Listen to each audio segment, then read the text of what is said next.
রাজশাহীতে জাল নোটসহ শহীদুল ইসলাম নামের এক ব্যক্তিকে গ্রেপ্তার করেছে র্যাব।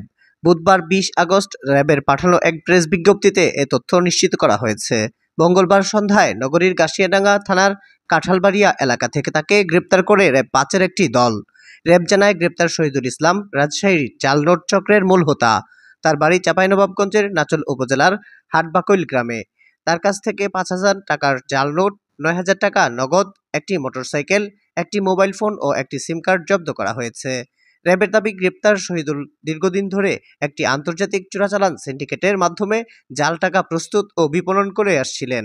এ ঘটনায় কাশিয়াডাঙ্গা থানার তার বিরুদ্ধে নিয়মিত মামলা দায়ের করা হয়েছে বলেও জানানো হয় বিজ্ঞপ্তিতে।